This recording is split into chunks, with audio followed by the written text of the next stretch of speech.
ঘটনাটির সময়কাল ১৯৮৫ থেকে ১৯৯০ দশকের মাঝামাঝি একটা সময়ে। প্রিয় লিসেনার্স, আজকের এই ঘটনাটি আমি আশা করি আপনাদের মাঝে একটা ভয়াবহতার রূপ নেবে। তাই আজকের এই সেরা ঘটনাটি কোনো রকম স্কিপ না করে পুরোটা শোনার চেষ্টা করুন। এবার চলুন যাওয়া যাক আজকের সেই রহস্যময় অধ্যায়টিতে। আসসালামু আলাইকুম। আমার নাম জলিল মিয়া। এলাকাতে সবাই আমাকে জলা বলে ডাকে। তার কারণ হচ্ছে আমি অনেক দিন যাবৎ মাছ মেরে আমার সংসার চালাই এবং ওই মাছ মারার কারণেই মানুষ আমাকে জলা বলে ডাকে। যাই হোক, এটা বাদ দিলাম। আমার বাড়ি ময়মনসিংহ জেলার ঘোড়াপাড়া গ্রামে এবং ওই ঘোড়াপাড়া গ্রামটাকে নিয়েই একটা রহস্যময় একটি অধ্যায় আজকে আপনাদের মাঝে আমি উপস্থাপন করতে যাচ্ছি। এই যে ঘোড়াপাড়া গ্রামটির নাম, ওই ঘোড়াপাড়া গ্রামের নামের পিছনে এক একটা রহস্য রয়েছে। আপনারা দেখবেন যে যে কোনো জেলার ভিতরে যে কোনো জায়গায়, যেমন গ্রাম বা ছোটো ছোটো যে জায়গার নামগুলো থাকে, এটা কিন্তু কোনো রকমের একটা কারণবশত, যে কোনো একটা বিশেষ কোনো কারণ যেটা হয়ে থাকে আর কি, এখানে ঘটে থাকে, সেই কারণের পরিপ্রেক্ষিতেই কিন্তু এরকম একটা নাম ওইখানে দেওয়া হয়ে থাকে। তেমনই একটি ঘটনা ঘটে গিয়েছিল আমাদের এই ময়মনসিংহ জেলার এই ঘোড়াপাড়া গ্রামে, যার কারণে ওই জায়গাটার নাম দেওয়া হয় ঘোড়াপাড়া। এই জায়গাটি অনেকটা পথ ধরে বিস্তৃত, যেটা একজন মানুষ যদি হাঁটা শুরু করে তাহলে তার 3 দিন কি 4 দিন লেগে যাবে ওইটা চারকানি একবারে হেঁটে শেষ করে আসার জন্য। হ্যাঁ, এটা এত বড়ই একটা গ্রাম। তবে আশ্চর্যের বিষয় হচ্ছে এই গ্রামটির ভিতরে মানুষ চলাচল খুব কম, ওইখানে বসতবাড়িও খুব কম। এটা হচ্ছে ময়মনসিংহ জেলার একবারে শেষ কিনারা, যেখানে জায়গার দামও খুব কম এবং ওইখানে জঙ্গল আকৃতির বেশ পুরনো হয়ে রয়েছে এই জায়গাগুলো সব রকম, এবং ওইখানে মানুষ কৃষিকাজ, কৃষি ফলন ওইগুলো কিন্তু মানুষ খুব কম করে। তবে এখানে জঙ্গল বেশি থাকার কারণে এখানে মানুষ আসে না। যাই হোক, এটা বাদ দিলাম। আজ থেকে অনেক বছর আগের ঘটনা, যেটা ১৯৮৫ সালের ঘটনা, এবং ওইটা ৮৫ থেকে ৯০ দশকের ভিতরেই এই ঘটনাটির উৎপত্তি হয়েছিল। তো এই ঘটনাটি যদি আপনারা বুঝতে পারেন তাহলে আজকের এই অবস্থানটা আপনারা বুঝতে পারবেন। প্রিয় লিসেনার্স, আজকের যে অধ্যায়টি এটি শুরু হয়েছিল ১৯৮৫ সালে। তখন মানুষ ওইখানে কৃষিকাজ করতো এবং কৃষিকাজ করে তারা তাদের জীবিকা নির্বাহ করতো। কেউ কেউ মাছ চাষ করতো, পুকুর থেকে মাছ মারতো, বিল থেকে মাছ মারতো। এইভাবে করে তারা সংসারটা চালাতেন এবং তারা নিজেদের চলাফেরাটা ঠিক মতোই করছিল। যাই হোক, এভাবে চলতে চলতে ওইখানের যে মানুষগুলো ছিল, যারা যারা ওইখানে রাত্রিবেলা মাছ মারতো, তারপর রাত্রিবেলা ওইখানে আবার কাজও করা হতো। যেমন কেউ একজন বাড়ি বাঁধবে, বা কারো কোনো পুকুর খনন করা হবে, বা আবার কারো কোনো গাছপালা কাটা হবে। এরকম অবস্থাতে কিন্তু মানুষ কাজকর্মে নিয়োজিত থাকতো ওই সময়টাতে। তো তেমনই একটা ঘটনা ঘটে গিয়েছিল, সেটি আমার দাদার সঙ্গে।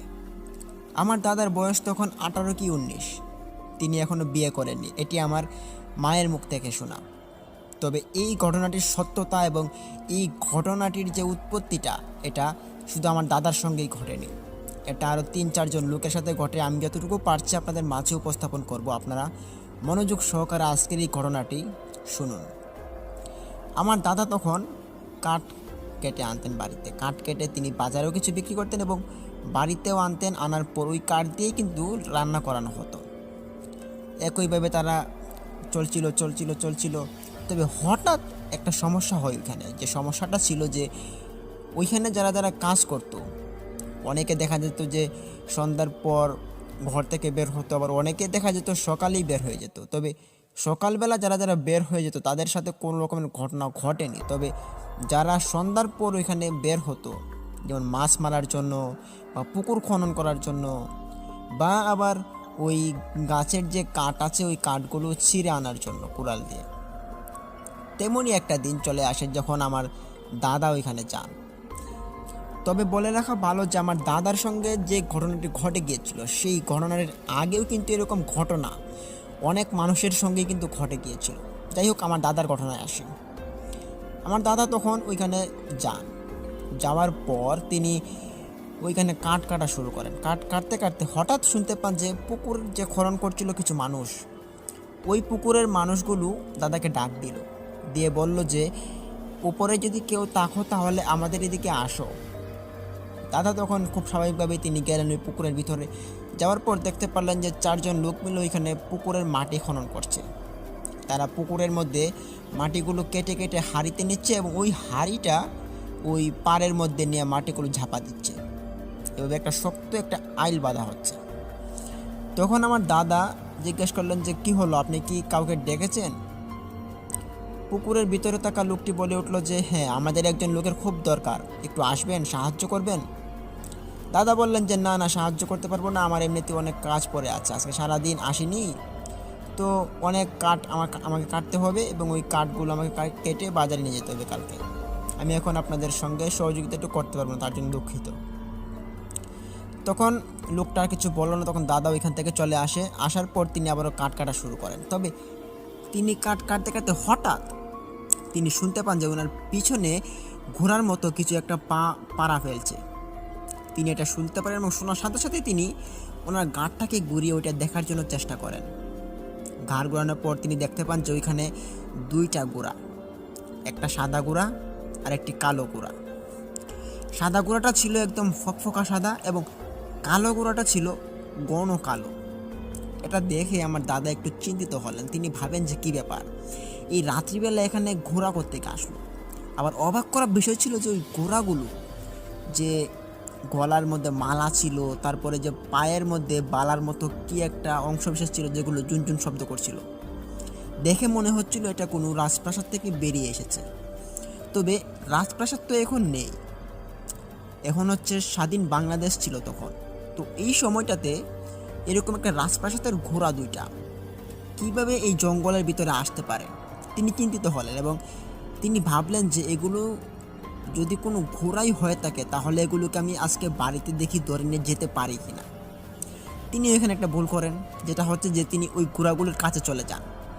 গিয়ে তিনি ওই ঘোড়াগুলোর একটা শরীরে হাত দিয়ে দেন। হাত দেওয়ার পর তিনি দেখতে পারলেন যে সাদা ঘোড়াটা কোনো নাড়াচড়া বা কোনো শব্দে কোনো কিছুই করছে না। তিনি তখন ভাবলেন যে ঘোড়াগুলো খুব ভালো আছে, হয়তো কোনো এক দেশে থেকে ছুটে এসেছে বা হয়তো কারো কোনো পোষা ঘোড়া হবে। তিনি ওই ঘোড়া 2টাকে হাতে নেন। তবে তিনি একটা জিনিস লক্ষ্য করতে পারলেন যে যে ঘোড়া 2টা অনেক বিশাল বড় বড় ছিল, ওই ঘোড়া 2টা যদি দাদাকে একটা লাথি দেয় বা কোনো একটা আঘাত করে দাদা কিন্তু এখানেই শেষ। তবে অবাক করা বিষয় ছিল যে ঘোড়াগুলো কিছুই করছিল না। দাদা তখন খুব খুশি মনে তিনি ঘোড়াগুলোকে ধরে ধরে তিনি বাড়ির দিকে এগোচ্ছিলেন। আস্তে আস্তে যখন ওই ঘোড়াপাড়া গ্রামটির লাস্ট কিনারায় চলে আসবেন, তখন এলাকাটির নাম ছিল মনপাড়া। ওই মনপাড়া এলাকার যখন লাস্ট কিনারায় তিনি চলে আসেন, তখনই তিনি হঠাৎ বুঝতে পারেন, অনুভব করতে পারেন যে ওনার হাতে যে দড়িগুলো ছিল ওই দড়িগুলো আর নেই।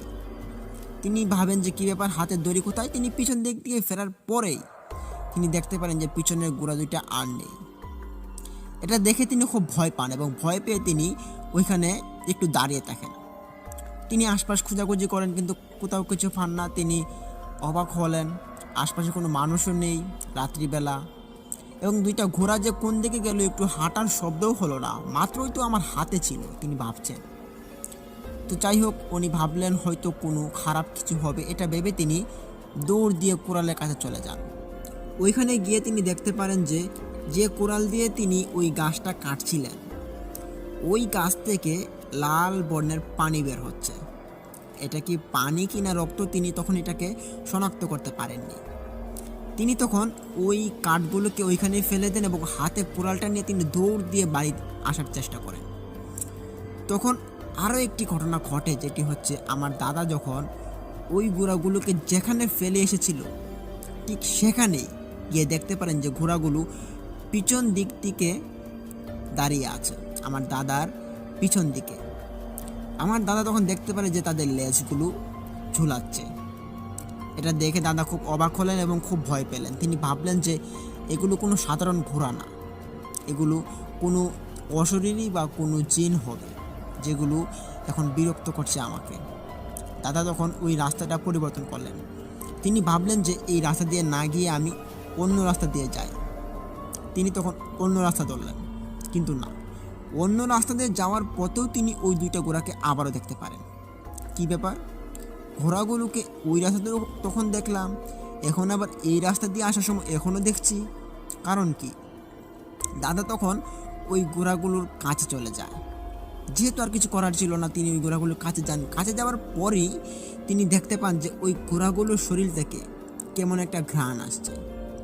ওই ঘ্রাণটা স্বাভাবিকভাবে যে মৃত মানুষ মারা যাওয়ার পর যেটা গোলাপ জল দেওয়া হয়, ওই গোলাপ জলের ঘ্রাণ তিনি এটা শুনতে পারেন। শুনেই তিনি ওইখানে আরও একটি ভুল করে ফেলেন, যেটি হচ্ছে ওই ঘোড়াগুলোর কাছে যখন তিনি আবারও যান, তখন ওই ঘোড়াগুলোকে ধরে তিনি জোরে জোরে টানতে শুরু করেন। তিনি তখন মনে মনে ভাবছিলেন যে ঘোড়াগুলো যাই হোক, আমি এগুলোকে বাড়িতে নিয়ে যাব, বাড়িতে নিয়ে যাওয়ার পর এগুলোর কোনো একটা ব্যবস্থা হবে। দাদা তখন ছিলেন খুব দুর্দান্ত সাহসী লোক, একজন যুবক মানুষ। তখন তিনি টান শুরু করেন ওই ঘোড়াগুলোকে, কিন্তু ওই ঘোড়াগুলো তখন দাদার পিছন পিছন ছুটে আসছিল।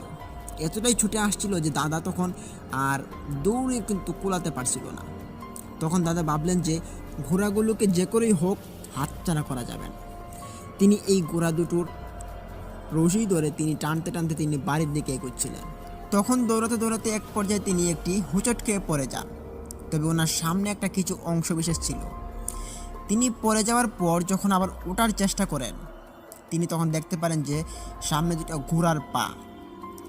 উনি ওই পাগুলোর মধ্যে তিনি হোঁচট খেয়ে পড়েছেন।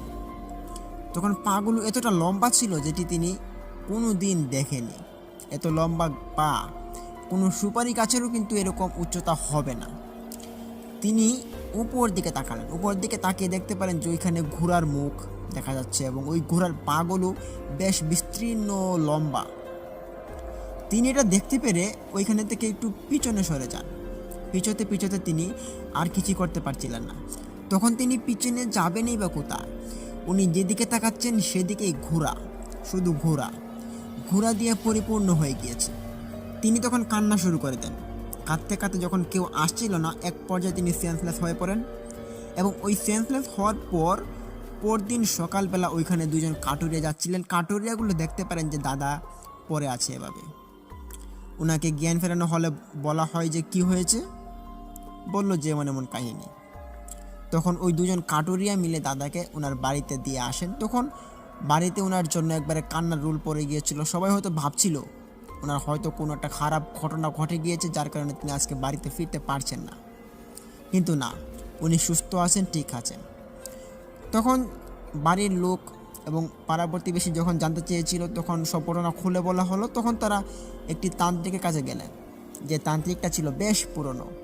ওনার বয়স আনুমানিক প্রায় তখন 150 থেকে 160 এরকমের একটা ভিতরে হবে। ওই তান্ত্রিক ছিলেন খুব পুরাতন। ওনার কাছে যাওয়ার পর সব ঘটনা খুলে বলার পর উনি বললেন যে এই এলাকাতে এইরকম ঘোরার ঘটনা, এটা সচরাচর আজ থেকে 40 বছর আগে এরকম ঘটনা ঘটে গিয়েছিল, কিন্তু এটা তো চলে যাওয়ার কথা, এটা এখনও কেন আছে? তান্ত্রিকের মুখে এই কথা শুনে মানুষজন জিজ্ঞেস করলো যে কি কি বলছেন আপনি? 40 বছর আগেও এটা দেখা গিয়েছিল কিভাবে? তখন তান্ত্রিক বলল যে হ্যাঁ। তখন তান্ত্রিক চলে যান 40 বছর আগের একটি ভয়াবহ ঘটনাতে। তিনি বলতে দেখেন যে তখনকার যুগে এখানে এই এলাকার একজন প্রতিনিধি ছিলেন, যিনি এই এলাকাটাকে কন্ট্রোল করতেন। তবে এই এলাকার মানুষ যতজন ছিল, গরিব মানুষ, অসহায় মানুষ, ওই অসহায় মানুষগুলোকে তিনি একটা আশ্রয়কেন্দ্র এবং তাদের যে চলাফেরার জন্য একটা খাত রয়েছে, ওই খাতটা তিনি বরাদ্দ করতেন, যেভাবে টাকা পয়সা দিয়ে সাহায্য করা হয় এরকম আর কি। তখন ওনার আমলে তিনি ঘোড়া দিয়ে চলাফেরা করতেন, ভালোই চলছিল সব কিছু। ওই প্রতিনিধির নাম ছিল ইসহাক মাতব্বর। ইসহাক মাতব্বর তখন তিনি ঘোড়াতে করে ওই এলাকাটাকে পরিদর্শন করতেন। ওনার ভাষ্যমতে কোনো দাওয়াত বা কোনো যাত্রা বা কোনো রকমের একটা যাত্রাপালা, কোনো রকম একটা কিছু হলেও তিনি ওই ঘোড়া করে যেতেন।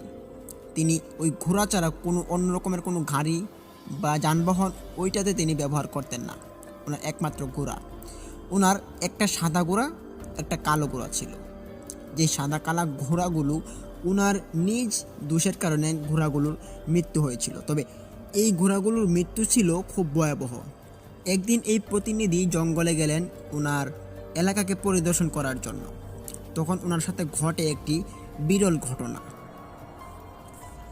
তিনি ওই দিন ওনার যে সাদা ঘোড়াটি ছিল ওই সাদা ঘোড়াটিকে বাড়ি থেকে নিয়ে নেন এবং ওই ঘোড়াতে চড়েই কিন্তু তিনি ওই এলাকাতে পরিদর্শন করার জন্য বের হয়েছিলেন। তখন ওই দিন সন্ধ্যা গড়িয়ে আসছিল ওনার পরিদর্শন করতে করতে। হঠাৎ তিনি একটা জঙ্গলের ভিতরে তিনি প্রবেশ করলেন। ছোটোখাটোই জঙ্গল ছিল, প্রায় ওই 90 কি 100 ফিট হাত চৌড়া হবে একটি জঙ্গল। ওই জঙ্গলের ভিতরে তিনি প্রবেশ করলেন। করার পর ওই জঙ্গলের ঠিক মধ্যবর্তী স্থানে যখন তিনি আসলেন তখন ওনার সামনে একটি অবয়ব হাজির হলো। এটা হাজির হয়ে বলল যে তোমার এই ঘোড়াটা আমাকে দিয়ে দাও। ওই প্রতিনিধি তখন বললেন যে আপনি কে, আপনাকে আমি ঘোড়া কেন দেব? তখন ওই অবয়বটি বলে ওঠে যে তোমার ঘোড়াটি আমার পছন্দ হয়েছে, তাই তোমার ঘোড়াটি আমার লাগবে। তখন ওই প্রতিনিধি একটু সাহসী ছিলেন, ওই সাহসী থাকার কারণে তিনি বললেন যে না, তুমি আমার পথ ছাড়ো, আর আমি তোমাকে কোনো ঘোড়া দিতে পারবো না, এটি আমার ঘোড়া। এই বলে ওই অবয়বটির সামনে দিয়ে প্রতিনিধি জোরে ঘোড়া চালিয়ে তিনি বাড়িতে চলে আসেন। বাড়িতে আসার পর যখন মানুষকে বলা হলো এরকম ঘটনা ঘটে গিয়েছে, তখন ওই মানুষগুলো কিছু বলতে পারছিল না। তবে ওইখানে থাকা একজন বিজ্ঞ মানুষ তিনি বলে উঠলেন যে সর্বনাশ, তুমি এটা কী কাজ করলে? এটা হতে পারে কোনো রকমের জিন বা কোনো প্রেত বা কোনো অশরীরী, যেটা তোমার কাছে ওই ঘোড়াটা চেয়েছিল। এখন যদি তোমার এই ঘোড়াটার বদলে আরও কোনো বড় সমস্যা হয় তাহলে তোমার এই দায়ভার কে নেবে? তখন ওই প্রতিনিধি চিন্তিত হলেন এবং ভাবলেন যে কী করা যায়। তখন ওই বিজ্ঞ লোকটি তিনি ওনাকে পরামর্শ দিলেন যে তুমি ওই 3 রাস্তার মোড়ে একটা ভোগ দিয়ে আসো, এবং ভোগটা দিবে এর জন্য যে তোমার সঙ্গে যে আজকে যে ঘটনাটি ঘটে গিয়েছে সেই ঘটনাটি যাতে আর কোনো দ্বিতীয়বার কোনো রকমের প্রভাব না ফেলে তোমার উপরে, এই কারণে তুমি একটা ভোগ দিয়ে আসবে। যাও, আজকে রাত্রিবেলায় দিয়ে আসবা। তখন ওই প্রতিনিধি 2টা বড় বড় মুরগি এবং একটা খাসি জবাই দিয়ে তিনি অনেকটা ভোগ রান্না করলেন, এবং ওই রান্না করা ভোগটা তিনি ওই জঙ্গলের সামনে যে 3 রাস্তার মোড় ছিল ওই মোড়ে তিনি দিয়ে আসেন। কিন্তু উনি ওই দিনও কিন্তু ওই সাদা ঘোড়াটার উপর চড়ে তিনি ওইখানে গিয়েছিলেন। তখন যাওয়ার পর তিনি ঠিকঠাক মতো ভোগটা দিয়েছিলেন। ভোগ দেওয়ার পর, তবে এখানে আরেকটা কথা বলে রাখা ভালো যে উনি যে ভোগ দিতে গিয়েছিলেন এর সঙ্গে আরও 2জন লোক গিয়েছিল। ওনার একজন ছেলে, আরেকজন হচ্ছে ওনার বন্ধু। এই 3জন, মানে একটার মধ্যে উঠেছিল 2জন আর একটার মধ্যে উঠেছিল 1জন। তো ওনার বন্ধু যে ছিল তার বন্ধুর নিজ ঘোড়ায় সে উঠেছিল, আর ওই সাদা ঘোড়াতে ওই প্রতিনিধি এবং ওই প্রতিনিধির এই ছেলেটা বসেছিল। তারা সিম্পলি বুকটা দেওয়ার পর তারা ওই ঘোড়াতে আবার চেপে বসলো। যখনই তারা ঘোড়াটা টান দিবে তখনই শুনতে পায় যে পিছনে খচর মচর শব্দ হচ্ছে। পিছন দিকে তাকানোর পর তারা দেখতে পারে যে ওইখানে 4-5 জন মানুষ আকৃতির অবয়ব, তারা ওই ভোগগুলোকে খেয়ে নিচ্ছে খপ খপ করে। এটা ওই প্রতিনিধি দেখতে পেলে সে ঘোড়াটা থামিয়ে ওইখানে নেমে পড়ে। সাহসী ছিলেন বেশ। ওনার বন্ধু পাশ দিয়ে বলছিল যে আরে প্রতিনিধি, তুমি নামছো কেন? এখানে নেমো না, বিপদ হতে পারে, তাড়াতাড়ি চলে এসো। কিন্তু না, ওই প্রতিনিধি ওই অবয়বগুলোর একটু পাশে যাওয়ার চেষ্টা করে, কিন্তু যখনই দেখতে পারে যে এগুলোর মুখ খুব বাজে এবং এগুলোর শরীর থেকে কীরকম একটা গন্ধ আসছে, তিনি তখন দৌড় দিয়ে ঘোড়াতে চেপে বসে। কিন্তু ফলপ্রসূ কোনো লাভ হয়নি। তিনি ঘোড়াটাকে নিয়ে প্রায় 20 থেকে 30 হাত এগোনোর পরেই ওই ঘোড়াটা মাটিতে পড়ে যায়। তারা 2জন মাটিতে পড়ে যায়, ঘোড়াটিও পড়ে যায়। তখন ওই ঘোড়াটা মুখ দিয়ে ফেনা বের করে সে মারা যায়। এটা দেখতে পারে ওই প্রতিনিধির ছেলে এবং প্রতিনিধি। তার বন্ধুটা সামনে থেকে দৌড়ে আসে, পিছনে এসে দেখতে পারে যে ঘোড়াটা মারা গিয়েছে। ওই ঘোড়াটাকে ওইখানে ফেলে রেখেই বন্ধুর ঘোড়া দিয়ে তারা বাড়িতে আসেন। পরদিন সকালে যখন জানাজানি হয় যে প্রতিনিধির ঘোড়া মারা গিয়েছে জঙ্গলের ভিতরে, তখন পরদিন সকালবেলায় কিন্তু ওই জনগণরা মানুষ প্রতিনিধির বাড়িতে চলে আসে। সবাই আসার পর জিজ্ঞেস করা হয় যে কীভাবে কী হয়েছে, সব কিছু খুলে বলা হয়। যাই হোক, চলে যায় এভাবে 2-3 দিন চলে যাওয়াতে ওই 2-3 দিন কিন্তু প্রতিনিধিটা তার কালো ঘোড়াটি ব্যবহার করছিলেন এবং চিন্তা করছিলেন আরেকটা সাদা ঘোড়া তিনি কিনবেন।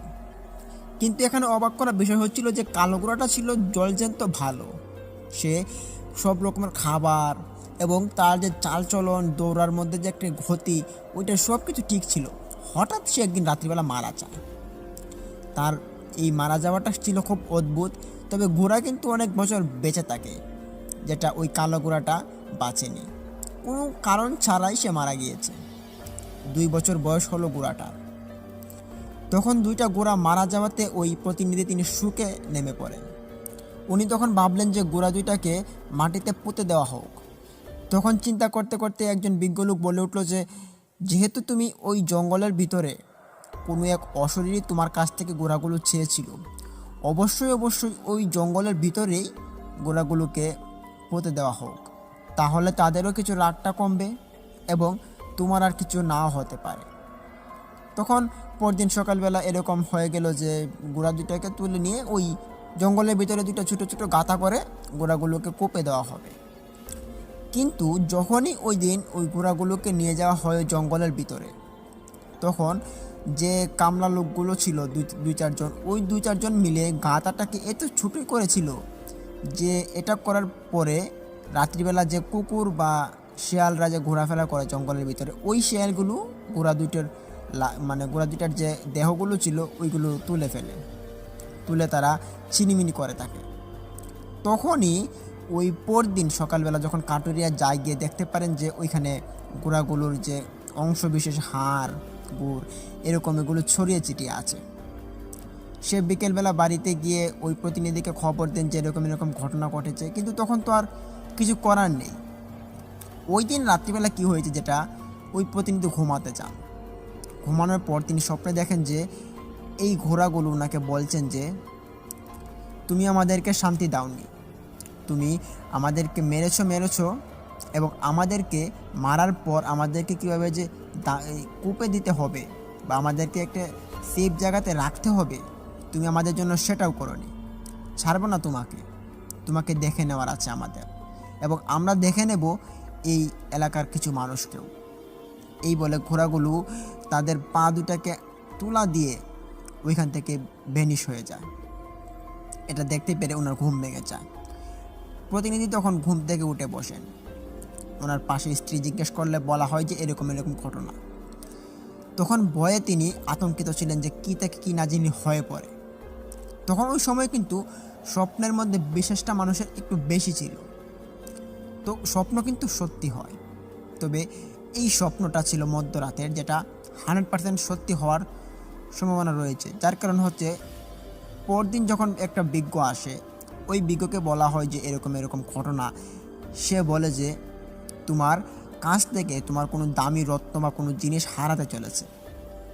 কিন্তু উনি তো ওনার দামি জিনিস বা রত্নকে তিনি হারাতে চান না। এই বলে তিনি যে বাড়ির চারপাশে ওই বিজ্ঞকে বলেন যে ভালো কোনো কবিরাজ বা তান্ত্রিককে আনার পর আমাকে একটু সেফ দিন, আমাকে সুরক্ষা দিন। যথারীতিভাবে সব কিছু করানো হলো, ঠিকঠাক করানোর পর ওই যে প্রতিনিধির ছেলে ছিল, যার বয়স কিনা 11 থেকে 12 হবে, ওই ছেলেটার সাথে একটা ঘটনা ঘটে, যেটা হচ্ছে সে ঘরে ঘুমাচ্ছিল। সে হঠাৎই শুনতে পায় যে ওর যে বিছানা ছিল ওইটা হঠাৎ করে প্রাইভেট করে ওঠে। সে একটু আতঙ্কিত হওয়ার পর সে ঘরে চিৎকার শুরু করে। চিৎকার শুনে প্রতিনিধি এবং তার স্ত্রী ঘরের ভিতরে যান। ঘর ছিল লাগানো, সে না খোলাতে দোয়ারটা ভাঙতে হলো। গিয়ে দেখতে পারে যে তার ছেলের আর বেঁচে নেই, তার ছেলের লাশ ওইখানে পড়ে আছে। এরা দেখতে পারে, কান্নার রোল পড়ে যাওয়ার পর আর কি হবে। সবাই তখন ধরতে পেরেছিল যে এই ঘোড়াগুলোর অভিশাপ এসে তার ছেলের উপরে লেগেছে। তখন তার ছেলেকেও যথারীতিভাবে ওইখানে দাফন দেওয়া হয়। তখন ওইখানে 2 মাস চলে গিয়েছিল খুব ভালো। কিন্তু ওই 2 মাস পর ওইখানে একটা অনাকাঙ্ক্ষিত ঘটনা ঘটে। মানুষ যখনই ওই রাস্তা দিয়ে আসতো, কেউ বাইরে থেকে আসতো বা ঢাকা থেকে আসতো বা বিভিন্ন জায়গাতে কাজ করতো, এরকম একটা অবস্থান থেকে তারা যখন বাড়িতে ফিরতো, তখন তাদের অনেকের রাত হয়ে যেত। ওই রাত্রিবেলা তারা দেখতে পেত যে ওই রাস্তার ঠিক মাঝখানে সাদা ঘোড়া এবং কালো ঘোড়া, তারা পা তুলে ঘোড়ার ডাক দিয়ে তারা নাড়াচাড়া, দৌড়াদৌড়ি এরকম করতো, ছুটাছুটি করতো। এই ঘটনাগুলো মানুষ তাদের নিজের চোখে দেখতো। দেখার পর তারা পরদিন মানুষকে এসে বলতো যে এরকম এরকম ঘটনা ঘটে গিয়েছে। তখন মানুষ বলতো যে এটা হচ্ছে ওই প্রতিনিধির ঘোড়াগুলো, যেগুলো আত্মা হিসেবে এখন ঘুরে বেড়াচ্ছে। তবে এগুলো এখনও শান্তি পায়নি বিদায় এগুলো এখনও যাচ্ছে না। তবে এগুলো একটা ব্যবস্থা নিতে হবে। তো এইভাবে কিন্তু চলতে থাকে কয়েকটা দিন, মানুষের সঙ্গে এরকম ঘটনা ঘটে। যদিও এরকম ঘটনা ঘটলে মানুষের কোনো রকমের ক্ষতি হতো না, তাও মানুষের এই ভয়টা ছিল। তো যাই হোক, ঘটনা কিন্তু এখানে শেষ হয়ে গেলে পারতো, কিন্তু না, এই ঘটনা যে আরও ঘটনা ঘটার বাকি রয়েছে, সেটি শুনতে থাকুন, বুঝতে পারবেন। পরবর্তীতে যখন ওই ঘোড়াগুলোর জন্য ওইখানে দোয়া পড়ানো হয়, তখন দোয়া পড়ানোর পর যখন অনেক কিছু কর্মকাণ্ড করানো হয় যে এগুলো যাতে আর না আসে, ওই রাস্তার মধ্যে যাতে আর মানুষ না দেখে, মানুষ যাতে ভয় না পায়, কিন্তু না, ওইগুলো বরাবরের মতোই আসতে থাকে। তবে অবাক করার বিষয় ছিল, যেই দিন দোয়া পড়ানো হতো ওই দিন ওই ঘোড়াগুলোকে দেখা যেত না। 2-4 দিন পরে আবারও দেখা যেত। চলতে চলতে চলতে চলতে বছর গড়িয়ে 2-3 বছর চলে যায়, তখনই ওইখানে ঘটে যায় 4-5টা মৃত্যু, ভয়াবহ মৃত্যু। যে মৃত্যুগুলো ছিল খুব ইয়ং বয়সের ছেলেদের, যারা ওইখানে কাজ করত, মানে একটু দূরে কাজ করতো এবং দূরে কাজ করে তারা সন্ধ্যার পর বাড়িতে ফিরত। এইভাবে তারা একটা একটা করে 1 সপ্তাহের ভিতরে 4-5 জনের মৃত্যু হয়ে যায়। একদিন এক যুবক, সে কাজ করে বাড়িতে ফিরছিল। তখন সে বাড়িতে আসতে আসতে সে ওই জঙ্গলটার পাশ দিয়ে, রাস্তাটা দিয়ে সে হাঁটা শুরু করেছিল। তখন ওই সময় কিন্তু ওই বাড়িঘর, তারপরে মানুষের সংখ্যা, এটা কিন্তু খুব কম ছিল। তারপরে এইখানে আবার একটা গ্রাম, জঙ্গলে একটা গ্রাম, ওই গ্রামে তো মানুষ খুব কম থাকবে, এটা স্বাভাবিক বিষয়। এরকমই ছিল। ওই ছেলেটা যখন ওই দিকে আসছিল, তখন ওই ছেলের লাশ পাওয়া যায় পরদিন সকালবেলা। ওই ছেলের লাশে দেখা যায় যে ছেলের পিঠের মধ্যে ঘোড়ার পায়ের ছাপ, তার কোমরের মধ্যে ঘোড়ার পায়ের ছাপ, পেটের মধ্যে ঘোড়ার পায়ের ছাপ, এবং তার নানান শরীরে এই ঘোড়ার পায়ের ছিদ্র ছিদ্র ছিদ্র ছিদ্র ছাপ ভরে গিয়েছে। এই চাপগুলো দেখতে পেরে মানুষ আর বুঝতে বাকি রইল না যে এগুলো ঘোড়ার পায়ের ছাপ। তারা তখন সবাই বুঝে গেলেন যে এই ঘোড়াগুলো এই ছেলেটাকে হত্যা করেছে। তবে এই ছেলের সঙ্গে কী সম্পর্ক ছিল, এটা কোনো সূত্র পাওয়া যায়নি। তারপর এনা হয়ে গেল। তারপর যখন 2 দিন পর আরও একটি ছেলের মৃত্যু ঘটে, তারও মৃত্যু সেম, একইভাবে তাকে দাফন দেওয়া হয়। মানুষের ভিতরে আতঙ্ক যেন বেড়েই চলেছে। পরদিন আরও একটি মৃত্যু ঘটে। তবে ওই দিন মৃত্যু ঘটেছিল একটি মেয়ের মৃত্যু, তারও মৃত্যু একই, সেম ঘটনা। ওই এলাকার মানুষ এবং প্রতিনিধিদের, তাদের মাথা নষ্ট হয়ে যাচ্ছিল যে কী করা যায়, কেন এরকম হচ্ছে। তো এইভাবে কিন্তু 4-5টা মৃত্যু অনবরত হয়ে পড়ে। একটা শোকের ছায়া নেমে আসে ওই এলাকাতে। তো ওই মৃত্যুগুলোর পরে 4-5 বছর চলে যায়, কিন্তু কোনো রকমের আর ওই ঘোড়াগুলোকে দেখা গিয়েছিল না, এবং আর কোনো রকমের শব্দ বা কোনো ঘোড়াকে পথে দেখা যায় এরকম দেখা গিয়েছিল না। তবে 5 বছর কি 6 বছর চলে যাওয়ার পর কেউ কেউ আবার ওই ঘোড়াটিকে দেখত। তো এই যে ঘোড়াটি, এখন আসি আমরা তান্ত্রিকের কথায়। এই ঘোড়াটিকে মানুষ অনেক আগে লাস্ট দেখেছিল। তবে তুমি কিভাবে দেখলে? আমার দাদাকে জিজ্ঞেস করানো হলো। দাদা বললেন যে হ্যাঁ, এটা এরকম এরকম ছিল। তো দাদার কথাকে সবাই বিশ্বাস করলেও কেউ আর এটাকে গুরুত্ব দেয়নি বেশি। তার কারণ হচ্ছে এটা আগেও ঘটে গিয়েছিল। কিন্তু মানুষ তো এমনই, কিছু না ঘটলে কিছু রটে না। এটাই হচ্ছিল মানুষের মূল আকাঙ্ক্ষা। যাই হোক, আমার দাদা এভাবে বেঁচে ফিরেন। তারপর থেকে আমার দাদার সঙ্গে আর এরকম কোনো রকমের ঘটনা ঘটেনি। তবে এই ঘটনাটির যে সূত্রপাত আরও রয়েছে, যেগুলো আরও ভয়াবহ একটি রূপ নিতে চলেছে। এইভাবে যখন 2-3 মাস চলে যায়, আমার দাদার সঙ্গে ঘটনাটি ঘটে যাওয়ার পর আমার দাদার যে একজন খালাতো ভাই ছিল, তার নাম ছিল সমীর বসার। ওই সমীর বসার তিনি যে কাজটা করতেন, এটা হচ্ছে তিনি ব্যবসা করতেন। ওইখানে একটা গাং ছিল, ওই গাং থেকে কিছু পাথর, যে পাথরগুলো মানুষ বাড়িঘর তৈরি করার জন্য বিক্রি করা হয়ে থাকে আর কি, ওই পাথরগুলো তিনি বিক্রি করতেন। তখনকার সময়ে বড় বড় ট্রলার বা লঞ্চ এবং অন্যান্য যে জিনিসপত্রগুলো ছিল, যে যানবাহন বা মালামাল যে বহন করতো, এরকম কোনো যানবাহন কিন্তু খুব কম ছিল পানিপথে। যেহেতু ছোটো ছোটো নৌকা বা একটু বড় বড় নৌকা ছিল, এই নৌকাগুলো দিয়েই কিন্তু তিনি পাথরের ব্যবসা করতেন। ওনার এই ব্যবসার পরিপ্রেক্ষিতে অনেক মানুষেরই সংসার চলতো। ওনার এখানে কাজ করতো এবং কাজ করার পর বেতন পেত এবং কেউ হাজিরা পেত, এভাবে কিন্তু অনেক মানুষেরই সংসার চলতো।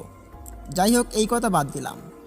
একদিন ওই ময়মনসিংহ জেলার একটি কোণে একটি বড় রকমের স্থাপনা নির্মাণ করানো হবে, এর জন্য অনেক পাথরের প্রয়োজন ছিল এবং ওই পাথরগুলো ওই সমীর বসার তিনি নিয়ে নেন এবং ওই সমীর বসার বলেন যে তিনি ওই পাথরগুলোকে ওইখানে ডেলিভারি দিবেন এবং ওনার যে কাজের যে লোকগুলো ছিল তারা ওই পাথরগুলোকে দিয়ে আসবেন। তখন এই যে পথটা ছিল, ওই পথের যে একাংশ ছিল, ওই ঘোড়া পথের যে ঘোড়ার যে জঙ্গলটা ছিল, ওই জঙ্গলের পাশ দিয়ে অতিবাহিত হয়েছিল ওই গাংটি। ওই গাং দিয়েই তাদেরকে যেতে হবে। তখন ওইখানে ট্রিপ করে এখানে সারা দিন থেকে সারা রাত দিতে হবে, তার কারণ হচ্ছে ওইখানে দিন রাত কাজ হবে এবং ওই কাজের মধ্যে পাথর এনে দিতে হবে, এরকম একটা চুক্তি ছিল আর কি। তখন বরাবরের মতো একদিন, 2 দিন, 3 দিন তারা পাথর দিলেন। পাথরের কাজ করতে করতে একদিন একজন লেবার তিনি অসুস্থ হয়ে পড়েন এবং সম্ভবত তিনি কিছু দেখেছেন ওই জঙ্গলের পাশ দিয়ে, যেটার কারণে তিনি মানুষকে বলতেও পারছেন না। ওনার যে জবানটা ছিল, মানে মুখ দিয়ে কথা বলার যে ভাষাটা ছিল, সেটা হারিয়ে ফেলে। যদিও তিনি সেটা আবার ঠিক হয়ে যায়, কিন্তু ততক্ষণ তিনি হারিয়ে ফেলেন ওনার কথা বলার যে ধরনটা। যাই হোক, ওই লেবারটা তখন বাদ পড়ে। ওই লেবারটা সমীর দাদার একবারে ভালো একজন লেবার ছিল, যে কিনা কাজ করতো খুব বেশি এবং তার জন্যই ওই সমীর বসার দাদা অনেকটা টাকা কামাতে পারতেন। সিম্পলি সে অসুস্থ হয়ে পড়ে, যার কারণে সে কয়েকদিন ছুটিতে সে বাড়িতে রেস্ট করে এবং কিছুদিন পর সে ভালো হয়ে যায়। তবে এই কিছুদিনের ভিতরে আরও একটি ঘটনা এই ভিতরে ঘটে যায়, যেটি হচ্ছে ওই যে পাথর যে নৌকাগুলো যেত ওই স্থাপনার কাছে, ওই স্থাপনার নামটা এখন বলা যাচ্ছে না কোনো সঙ্গত কারণে। যাই হোক, এই স্থাপনাতে যাওয়ার পরেই যখন ওই ঘোড়াপাড়া গ্রামটি অতিক্রম করতে হয় নৌকা বাইচ করে, তখনই এইখানে লেবার 3 জনের সঙ্গে ঘটে একটি বিরল কাহিনী। ওই দিনটি ছিল পূর্ণিমার রাত। আকাশে বড় একটি চাঁদ দেখা যাচ্ছিল। ওই চাঁদের আলো ছিল প্রচণ্ড। ওই আলোতে কিন্তু গাঙের মধ্যে মানুষজন একটু বেশি ঘোরাফেরা করতে আসছিল।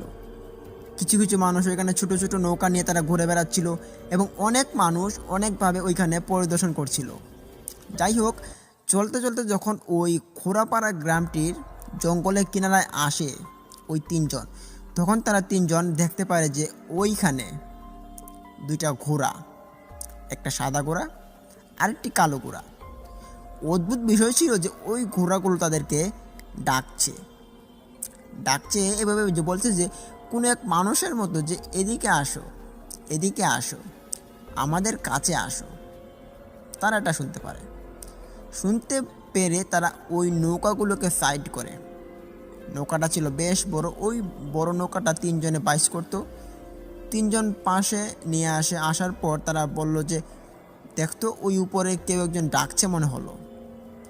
বললো তো হ্যাঁ হ্যাঁ ডাকছে তো মনে হলো, আমিও তো শুনলাম। বলতো চল দেখি গিয়ে এখানে কি আছে। তখন তারা ওইখানে যায়। তাদের যাওয়াটা 2-3 জন মানুষ দেখে, যারা ওই গাঙের মধ্যে কারেন্ট জাল ফেলে তারা মাছ মারছিল। তখন তারা কিছু বলবে যে এটা কিছু বলেনি, তার কারণ হচ্ছে তারা তখন মাছ মারার ধ্যানে ছিল। তখন তাদের ভাষ্যমতে তারা ওইখান থেকে পাথরের নৌকাটাকে রেখে তারা ওই জঙ্গলের উপর গিয়ে উঠল। কিন্তু ঘন্টা 1, 1.5, 2 পার হয়ে যায়, কিন্তু তারা তখনও আসে না। ওই কারেন্ট জালওয়ালা তিনি চিন্তিত হন, ওই পাথরের নৌকাটাকে দেখেন এবং তিনি ভাবলেন যে তারা কি হয়তো জুয়া খেলে বা টাস খেলে, যার কারণে তারা হতে পারে অনেক সময় দেরি করছে, কি জানি কি হতে পারে, বা কোনো নেশাপানি করছে নাকি। তখন ওই জালো তিনি ডাক দিলেন জুড়ে, এ পাথরওয়ালা ভাই, আপনারা কোথায়? অনেকক্ষণ ডাকাডাকির পরও কিন্তু একটা সাড়া তিনি পেলেন না। কেউ একজন মানুষও ওনাকে উত্তর দিয়ে বলল না যে আমরা এখানে আছি। তখন ওই জেলেওয়ালা ভাই তিনি বুঝতে পেরেছেন যে এখানে তাদের সঙ্গে খুব খারাপ ঘটনা ঘটেছে হয়তো, যেহেতু এই জঙ্গলের ভিতরে আরও মানুষের সঙ্গে আরও খারাপ ঘটনা করতো, কিন্তু তারা এটা জানা সত্ত্বেও এখানে কেন গেল। ওই জালো যখন ওই নৌকার কাছে আসার পর দেখতে পারে যে সমীর বসার নামক নৌকাতে লেখা। তিনি এই লেখা দেখার পরই তিনি বুঝতে পেরেছেন যে এটা সমীর বসার ভাইয়ের নৌকা এবং ওই নৌকার লেবারগুলো সমীর বসার ভাইয়ের। তার মানে এই সমীর বসার ভাইকেই কিন্তু খবরটা দিতে হবে। তিনি তখন ওই সমীর বসার ভাইয়ের কাছে আসার পর সব ঘটনা খুলে বলেন। সমীর বসার যথারীতিভাবে একটা নৌকা নিয়ে তিনি ওইখানে চলে আসেন। আসার পর দেখতে পান যে ওনার যে পাথর ভরা নৌকা এটা পড়ে আছে এবং লেবার একটাও নেই এখানে। তখন তিনি ওই জঙ্গলের পাশ দিয়ে দেখালেন যে ওই দিকে তারা গিয়েছেন। সমীর বসার দাদা তখন বলেন যে হায় হায় সর্বনাশ, তারা এখানে কেন গেল মরার জন্য? এটা তো খুব দূষী একটা জঙ্গল, এখন আমি কি করে যাই একা? তখন ওই সাথে মাঝিটা যে জালো ছিল সে বলল যে আচ্ছা চলেন আমিও যাই আপনার সঙ্গে, গিয়ে দেখি এখানে কি আছে। তখন তাদের সঙ্গে একটি লোহা এবং একটি ম্যাচ সাথে করে নিল। যার কারণ হচ্ছে ওই লোহা এবং ম্যাচ দেখলে কিন্তু জিন বা প্রেত তারা কিন্তু ভয় পায়। এগুলো নিয়ে গেলেন। উঠতে উঠতে যখন তারা ওই জঙ্গলের উপরে উঠে পড়েন তখন ওই জঙ্গলটাকে পুরোটা তল্লাশি করা হয়, কিন্তু আশ্চর্যের বিষয় হলো যে ওই 3 জন লেবার থেকে একজনকেও পাওয়া যাচ্ছে না। সমীর বসার দাদা খুব চিন্তিত হন। তিনি তখন ফিরে আসেন ওই মাঝিটাকে নিয়ে এবং ওই নৌকাটাকে সেদিন আর ডেলিভারি দেওয়া হয় না। পাথরওয়ালা নৌকাটাকে ওই ঘাটে নিয়ে চলে যাওয়া হয়। পরদিন সকালবেলা ওইখানে রুল পড়ে যায় যে 3 জন লেবারকে পাওয়া যাচ্ছে না, তারা কোথায় চলে গিয়েছে। যখন খোঁজাখুঁজি হয়, খোঁজাখুঁজি করতে করতেও কিন্তু এখানে কোথাও কিন্তু কোনো লেবারকে পাওয়া যায়নি, কোনো মানুষকেও কোনোভাবেই পাওয়া যায়নি। এবং এরা যে অন্য কোথায় যাবে ওখানেও খোঁজা হয়েছে কিন্তু তারা নেই। তখন অনেক তান্ত্রিক, অনেক ভালো ভালো বিজ্ঞ মানুষদের কাছে জানতে চেয়েছিল যে কি হয়েছে, তাদের কেন এরকম হচ্ছে। তখন তাদের ভাষ্যমতে যে তারা গায়েব হয়ে গিয়েছে, হয়তো ঘোড়াগুলো তাদেরকে গায়েব করে দিয়েছে, নয়তো ঘোড়াগুলো তাদেরকে কোনো একটা ক্ষতি করে ফেলেছে, যার কারণে তারা আজকে আর নেই, তাদের কোনো অস্তিত্বই এখানে পাওয়া যাচ্ছে না।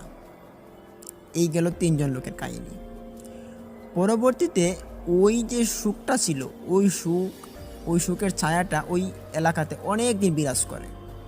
এলাকা থেকে অনেক মানুষ ছেড়ে চলে যায় পার্শ্ববর্তী এলাকাতে, কিছু কম দামে কিন্তু জায়গাগুলো বিক্রি করে দেয়। এখন আবার ওই এলাকার ঘোড়াপাড়া এলাকার জায়গাগুলোর অনেকটা দাম বেড়েছে। যাই হোক, তখনকার সময়ের কথা। পরবর্তীতে যখন ওই দাদার খালাতো ভাইয়ের সঙ্গে এরকম একটি ঘটনা ঘটে গিয়েছিল, সেটির কারণে অনেকেই শোকাহত এবং অনেকেই ভয়ে বিব্রত হয়েছিল। পরবর্তীতে এই ঘটনাটি এখানে সমাপ্তি হয়, কিন্তু এই ঘটনাটি এখানেই কিন্তু শেষ হয়ে গেলে পারতো, কিন্তু না, ঘটনাটি তারপরেও চলমান ছিল। ওই ঘোড়াপাড়া গ্রামের একজন লোক ছিলেন, তিনি পেশায় একজন দুধ ব্যবসায়ী ছিলেন।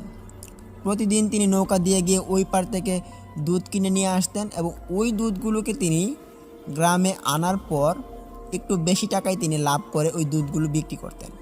এভাবে তিনি ব্যবসা করতেন। যাই হোক, বরাবরের মতোই তিনি ব্যবসা করছেন। ওনার নাম ছিল হাফিজ উদ্দিন। তো ওনার যে সময়টা ছিল তখন ওই দাদারা ছিলেন, তারা বিয়ে করেছিলেন এবং তাদের মুখ থেকেই আমাদের যে আত্মীয় ছিল, আমাদের যে বড়রা ছিল, পূর্বপুরুষরা, তারা শুনেছেন, তাদের কাছ থেকে আমাদের শোনা এই ঘটনাটি এতটা সত্য যে আমাদের গ্রামের অনেক মানুষই এই ঘটনাটির উপর নির্ভরশীল এবং এই ঘটনাটি যাকেই জিজ্ঞেস করানো হবে তার মুখ দিয়ে কিন্তু ফরফর করে বের হয়ে যাবে এই ঘটনাটি। এবং এই ঘটনাটির সঙ্গে আরও যে কয়েকটা ঘটনা আছে যেগুলো আপনাদের মাঝে আমরা পরবর্তীতে শেয়ার করব, সেই ঘটনাটিও আপনারা পাবেন এবং এই ঘটনাটিও আমরা আপনাদের মাঝে উপস্থাপন করার চেষ্টা করব। প্রিয় লিসেনার্স, আমরা আপনাদের মাঝে ইতিমধ্যেই কয়েকটি ঘটনা উপস্থাপন করেছি, আরও 1-2টা উপস্থাপন করতে যাব। সেই 1-2টা ঘটনা আমি আশা করি আপনাদের মাঝে অনেকটা ভয়ঙ্কর মোড় নিবে এবং এই ঘটনাটি আপনাদের অনেকটি ভালো লাগবে। তো প্রিয় লিসেনার্স, এরই আগে আপনাদের মাঝে আমি জানতে চাইবো যে এই যে প্রথম দুইটা ঘটনা, এই ঘটনাগুলো আপনাদের কেমন লেগেছে। যদি ভালো লেগে থাকে তাহলে লাইক দিন, কমেন্ট করুন, শেয়ার করে বন্ধুবান্ধবদের মাঝে ছড়িয়ে দিন এবং অবশ্যই আমাদের সেই ইউটিউব চ্যানেলটিকে সাবস্ক্রাইব করুন। পাশে থাকা বেল আইকনটি অন করে রাখুন যাতে আমরা ভিডিওগুলো আপলোড করার সাথে সাথে আপনার নোটিফিকেশন পেয়ে যান। যাই হোক, ওই হাফিজউদ্দিন চাচা তিনি ওখানে দুধ ব্যবসা করতেন।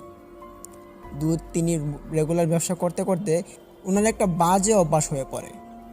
উনি যখন অসুস্থ থাকতেন তখনও তিনি ওই দুধের ব্যবসা নিয়ে তিনি বের হয়ে যেতেন, যখন সুস্থ থাকতেন তখনও ওই দুধের ব্যবসা করতেন এবং কোনো রকমের দাওয়াত বা কোনো বেড়ানি বা কোনো রকমের যে ঘুরতে যাওয়া এরকম কোনো কিছুর মুডে ওনার মধ্যে ছিল না।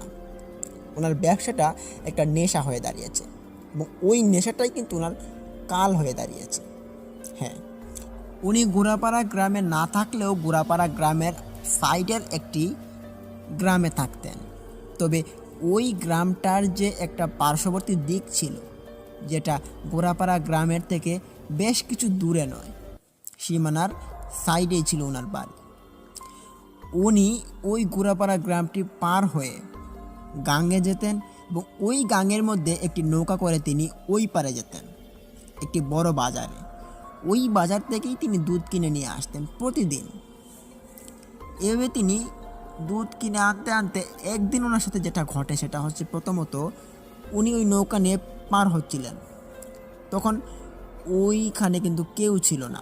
সকালের আলো কেবলমাত্র ফুটলো। ওই আলোতেই তিনি ভাবলেন যে আজকে সকাল সকাল বাজারে চলে যাব এবং বাজার থেকে টাটকা দুধগুলো কিনে নিয়ে এসে সবার আগে বিক্রি করে দেব।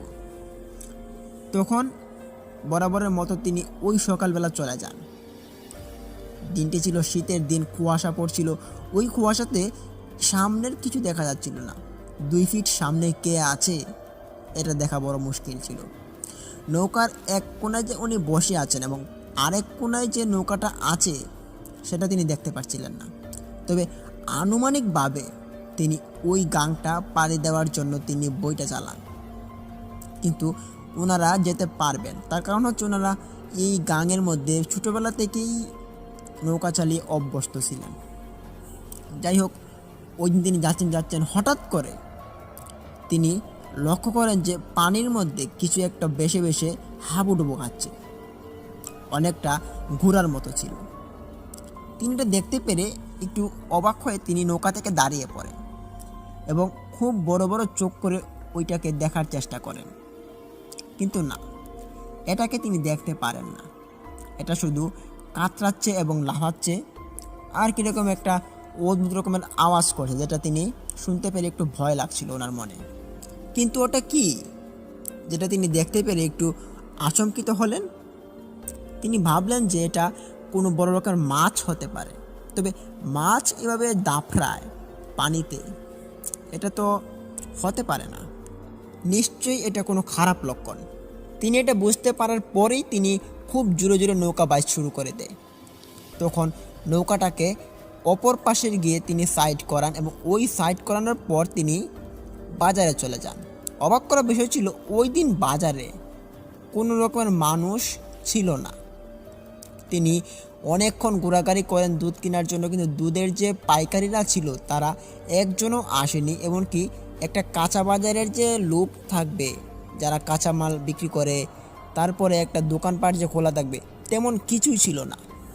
কি ব্যাপার, অবাক করা কাণ্ড। যে বাজারের মধ্যে ভোরের আলো ফুটতে না ফুটতেই মানুষ দোকানপাট পাইকারিগণরা এসে হাজির থাকতো, সেই বাজারে আজকে একটা মানুষও নেই। কারণ কি? তখন তিনি ওইটা জানার জন্য একটু কৌতূহলবশত তিনি ওইখানে ঘোরাফেরা করেন। ঘুরতে ঘুরতে তিনি হঠাৎ একটা বাচ্চার দেখা পায়, যার বয়স ছিল 10 কি 11। সে নামাজ পড়ে আসছিল, ফজরের নামাজ পড়ে সে বাড়ি যাচ্ছিল একা একা। তাকে ডাক দিয়ে আটকানো হলো, বলল যে কি ব্যাপার, তুমি কোথায় গিয়েছিলে? আমি নামাজ পড়তে গিয়েছিলাম। ও আচ্ছা, তাহলে আজকে এই বাজারটা খোলা নেই কেন? তুমি কি জানো তোমাদের বাড়ি তো এখানেই? তখন ওই ছেলেটা বলে ওঠে যে বাজার আজকে খোলা হবে না। কেন? তার কারণ হচ্ছে আমাদের এই যে এলাকার একজন সম্ভ্রান্ত লোক, তিনি একটি অশরীর আঘাতে মারা গিয়েছেন ওই গাঙের পাশে। এর জন্য আজকে এই বাজারটা স্থগিত রাখা হলো। তখন হাফিজুদ্দিন চাচা ছেলেটিকে চেপে ধরে বলল যে কি বলছো, অশরীর আঘাতে মানে? অশরীর আঘাতে আবার কীভাবে মানুষ মারা যায়? তখন ছেলেটা বলল যে আমি জানি না তো, তবে এলাকার মানুষের কাছ থেকে এটাই শুনেছি, আজকে জোহরের পর তার জানাজা হবে, এটাতে যেতে হবে, আপনিও আইসেন। ছেলেটা খুব মিষ্টি ছিল, তবে হাফিজুদ্দিন চাচার ভিতরে একটা ভয়ের ধূপ ঢেলে দেয়। হাফিজুদ্দিন চাচা তিনি ছেলেটাকে আবার জিজ্ঞেস করলেন যে আচ্ছা উনি কোথায় মারা গিয়েছেন? ছেলেটা আঙ্গুল দিয়ে ইশারা দিয়ে বলল যে ওই যে এখানে দেখা যায় যে ঘাটটা, নৌকা নৌকা বাঁধা আছে, ওই ঘাটের পাশেই ওনার মৃতদেহটা পড়ে ছিল। ওনার গায়ে বিভিন্ন ঘোড়ার পায়ের ছাপ এবং অনেক রকমের রক্তাক্ত অবস্থা ওনার শরীরে দেখা গিয়েছে। এর জন্যই বলা হয়েছে যে ওনাকে অশরীরী কোনো আত্মা ওনাকে মেরে ফেলেছেন, এটাই আর কি। তখন হাফিজুদ্দিন চাচার ভিতরে একটা ভয় কাজ করে। তিনি ভাবছেন যে আজকে এখান থেকে যদি আমি যাই, যদি আমার সাথে এরকম একটা ঘটনা ঘটে যায় তাহলে আজকে কি হবে। তিনি তখন বললেন যে না, আমি এখান থেকে যাব না, আজকে এখানে কিছুক্ষণ থাকি, রোদটা উঠুক, রোদ উঠার পর যখন মানুষ এখানে আসবে গাঙের মধ্যে তখন না হয় এখান থেকে রওনা দেব, কিন্তু এখন গেলে কোনো সমস্যা হলে হতেও পারে। যাই হোক, হাফিজুদ্দিন চাচা তখন ওইখানে থাকে প্রায় 9টা-10টা পর্যন্ত থাকে, যখন আর কি রোদটা উঠে আর কি, শীতের দিন তো অনেক দেরিতে রোদ উঠে। রোদ ওঠার পর দেখতে পারলেন যে গাঙের মধ্যে অনেক মানুষ এসেছে এবং তারা মাছ মারছে, এটা করছে ওটা করছে, দেখতে পেলে ওনার খুব ভালো লাগলো। তিনি ওই গাঙের মধ্যে নেমে পড়লেন রোদের ভিতরে, ফটফটা রোদ। ওই রোদের ভিতরে উনি খুব আরাম এবং আনন্দ উপভোগ করছিলেন, যেহেতু শীতকালের রোদ বলে কথা। তিনি নৌকা বাইচ করছেন, হঠাৎ যখন ওই গাঙ্গের মাঝখানে চলে আসেন, গাংটা ছিল প্রায় 70 ফিট লম্বা, এরকম মানে মানে আয়তনের দিকে যে 5টা ছিল এপার থেকে ওপার ওইটা আর কি, তবে লম্বায় তো অনেক লম্বা, এটি একটি নদীর সঙ্গে গিয়ে জয়েন্ট হয়েছে এবং ওপার থেকে এপার প্রায় অনেকটা লম্বা, যেটা প্রায় 2-3 মিনিট সময় লাগে পার হওয়ার জন্য। তিনি পার হচ্ছেন, হঠাৎ যখন মাঝখানে চলে আসেন তখনই তিনি আচমকা কিছুর প্রভাবে ওই মাঝখানে নৌকা থেকে তিনি পড়ে যান।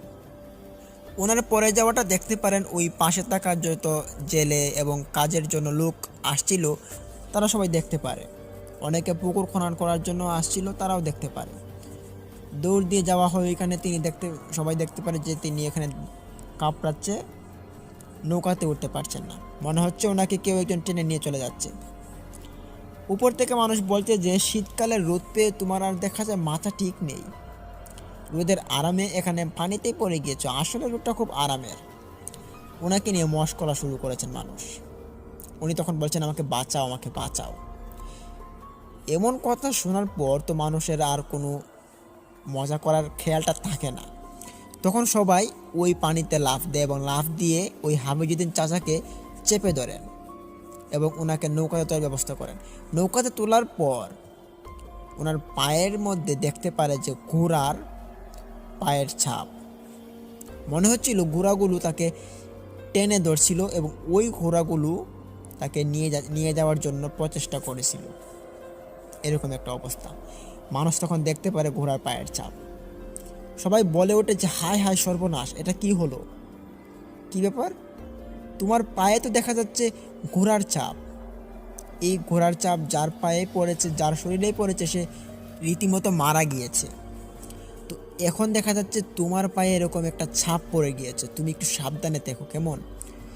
তখন ওইখানে থাকা যে জেলেগুলো তারা কি করলো, ওই হাফিজুদ্দিন চাচাকে সাথে করে ওনার বাড়িতে দিয়ে আসলেন। বাড়িতে দিয়ে আসার পর যেহেতু ওনার পায়ে অনেকটা চোট পেয়েছেন, এই কারণে ওনাকে কাঁধের মধ্যে ভর করে ওনাকে বাড়িতে নিয়ে যাওয়া হয়েছিল। বাড়িতে যাওয়ার পর বলে দিল যে এরকম ঘটনা ঘটে গিয়েছে আপনার স্বামীর সঙ্গে, তো একটু সাবধানে রাখবেন, আর কয়দিন ওই গাঙের মধ্যে পাঠাবেন না, ঠিক আছে? বলেন যে ঠিক আছে। কিন্তু হাফিজুদ্দিন চাচা তো এত সহজে হার মানার পাত্র নন, তিনি দুধের ব্যবসা করবেন মানে করবেনই। উনি পরদিন আবারও ওই অসুস্থ শরীর নিয়ে তিনি দুধের ব্যবসা করতে বেরিয়ে পড়েন। তবে এই দিনটি কিন্তু ওনার জন্য কাল হয়ে দাঁড়িয়েছিল। হ্যাঁ, সন্ধ্যার সময় তিনি বের হয়েছিলেন। সারাদিন যেহেতু অসুস্থ ছিলেন, ওনার শরীরে শক্তি পাচ্ছিলেন না। দুপুরবেলা খাওয়া দাওয়ার পর যখন রোদে বসলেন, এই রোদের মধ্যে আলোতে তিনি একটু শক্তি উপভোগ করতে পারলেন ওনার শরীরে। এই শক্তিটা কাজে লাগিয়ে তিনি ভাবলেন যে সন্ধ্যার পর না হয় যাবো ওই পার বাজারে এবং দুধগুলো কিনে নিয়ে আসবো, কালকে সকালে বিক্রি করব।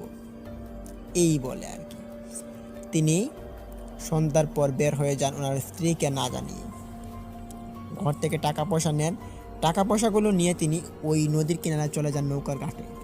তিনি গিয়ে দেখতে পারলেন যে সব কিছু ঠিকঠাক আছে, কেমন নীরবতা অনুভব হচ্ছে, সব কিছু বিরাজমান হচ্ছে, কুয়াশা পড়ছে উপর থেকে, ক্ষণক্ষণে ঠান্ডা।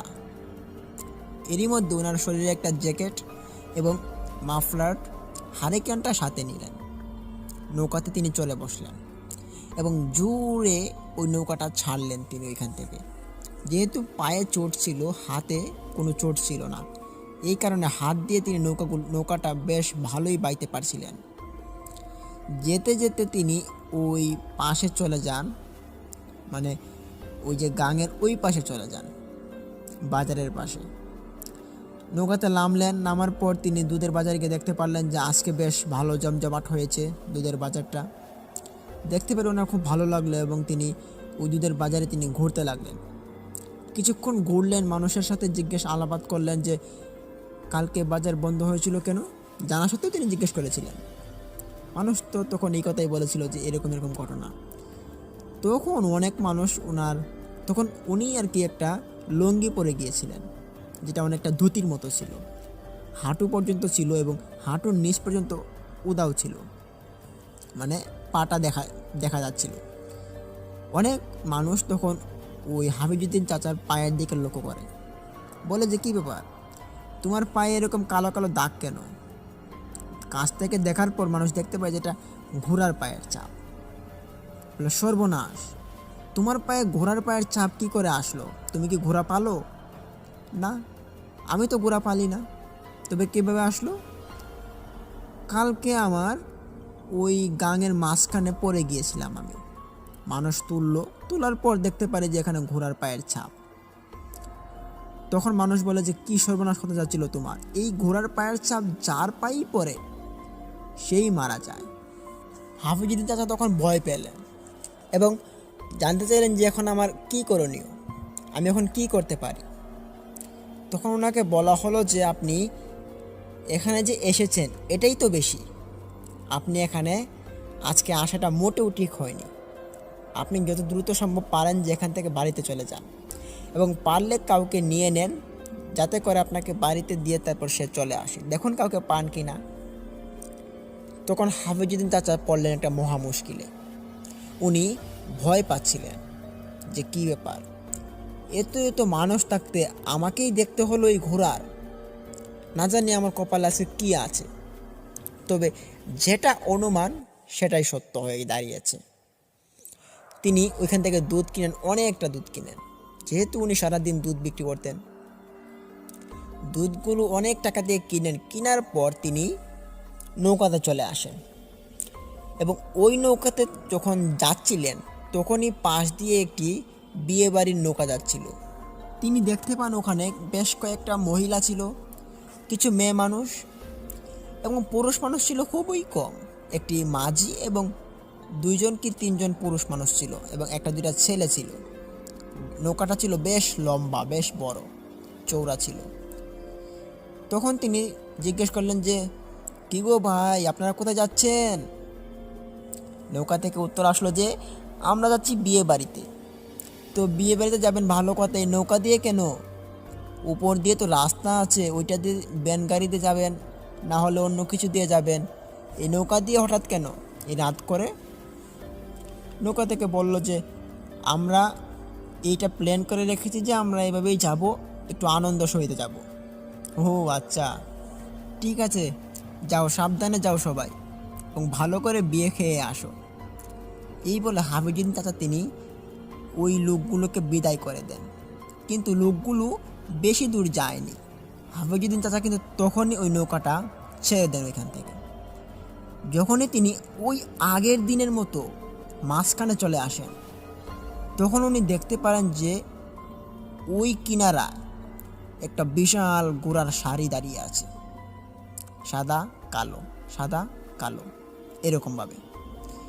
দেখতে পেরে একটু অবাক হন, ভাবেন যে কী ব্যাপার, সবগুলো ঘোড়া একইবারে এসেছে ওই গাঙে পানি খাওয়ার জন্য। এটা একটু বিস্ময়কর দেখাচ্ছে না? তখন ওই দূরে থাকা বিয়েবাড়ির যে যাত্রীগুলো ছিল, তারা দেখতে পারে এরকম ঘোড়া। তারা দেখতে পেরে ওইখানে ওই নৌকাটাকে দাঁড় করায়। তারা দেখতে চাচ্ছিল যে ওই ঘোড়াগুলো কিসের জন্য এখানে এসেছে। তখন ওই যে হাফিজউদ্দিন চাচা, তিনি ওই পাশে চলেই যান একটি ঘোড়ার সামনে। ওনার সামনে দুইটা ঘোড়া দাঁড়িয়ে ছিল, একটি সাদা, একটি কালো। তিনি ঘোড়াগুলোকে হিস হিস করে সরাতে চাইছিলেন, কিন্তু ঘোড়াগুলো এমনভাবে তাকালো হাফিজউদ্দিন চাচার দিকে, এক তাকানোতে হাফিজউদ্দিন চাচা অজ্ঞান হয়ে পড়েন। যার কারণ হচ্ছে ওই ঘোড়াগুলোর চোখ দিয়ে আগুনের মতো লাল রক্ত পড়ছিল। ওই বিয়েবাড়ির লোকগুলো সবাই দেখছিল হাঁ করে তাকিয়ে, দেখে যে হাফিজউদ্দিন চাচা ওই নৌকাতে তিনি সেন্সলেস হয়ে পড়ে গিয়েছেন। তখন ওইখানে মহিলাগুলো চিৎকার করে যে তাড়াতাড়ি এখানে যাও, লোকটা অজ্ঞান হয়ে গিয়েছে, মনে হয় তাকে বাঁচাতে হবে। কিন্তু না, ওইখানে থাকা পুরুষ মানুষগুলো তারা বলছিলেন যে এখানে গিয়ে আমাদের বিপদ ডাকতে চাই না, আমরা আমাদের মতো যেতে থাকি। তখন হাফিজউদ্দিন চাচা ওইখানেই পড়ে থাকে, কেউ আসে না। তখন হাফিজউদ্দিন চাচার স্ত্রী জানতে পারেন যে উনি বাড়িতে নেই। তিনি বাড়িতে নেই বিদায় 3-4 জন লোক বাড়ির পাশের যে চাচারা ছিলেন তাদেরকে নিয়ে ওই গাটলায় চলে আসেন। আসার পর দেখতে পারেন যে বিয়ে বাড়ির একটা যাত্রীর সারি গাঙের মাঝখানে দাঁড়িয়ে আছে, এবং এখানে দাঁড়িয়ে আছে একটা ছোট নৌকা। এই নৌকাতে ওনার স্বামী হাফিজউদ্দিন চাচা তিনি পড়ে আছেন। দেখতে পেরে উনি লাফ দিয়ে চলে আসেন ওই নৌকার কিনারা। এসে দেখতে পারেন ওনার স্বামীর মৃত লাশ। দেখতে পারেন ওনার স্বামীর হাতে, বুকে, পায়ে ঘোড়ার পায়ের ছাপ। দেখতে পেরে খুব কান্নাকাটি শুরু করেন। ওই দূর থেকে বিয়েবাড়ির যাত্রীরা বলে উঠল যে আপনার স্বামীকে ঘোড়ায় মেরে ফেলেছে, আমরা বাঁচাতে চেয়েছিলাম, তবে আমরা সাহস পাইনি। এই বলে যাত্রীগুলো চলে যায়। হাফিজউদ্দিন চাচার স্ত্রী কান্না শুরু করে দেয়, এবং পাশে থাকা 3-4 জন যে যারা এসেছিল ওইখানে ওই হাফিজউদ্দিন চাচার স্ত্রীর সঙ্গে, তারা হাফিজউদ্দিন চাচাকে ধরেন এবং বাড়িতে নিয়ে গিয়ে দাফনের ব্যবস্থা করেন।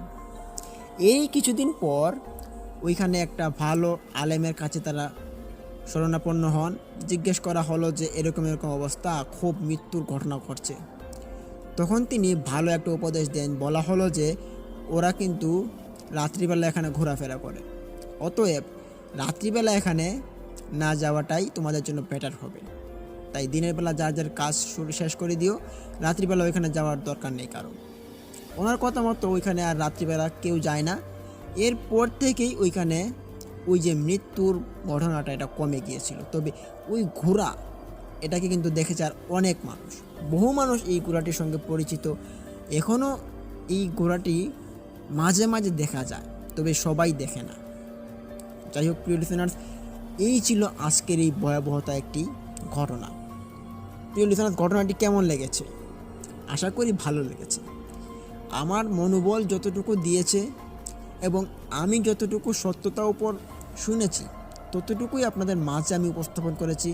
আশা করি আমাদের ঘটনাটি আপনাদের ভালো লেগেছে। তাই ভালো লাগলে ভিডিওতে লাইক দিন, কমেন্ট করুন, শেয়ার করে বন্ধুদের মাঝে ছড়িয়ে দিন, এবং অবশ্যই আমাদের চ্যানেলটিকে সাবস্ক্রাইব করে পাশে থাকুন।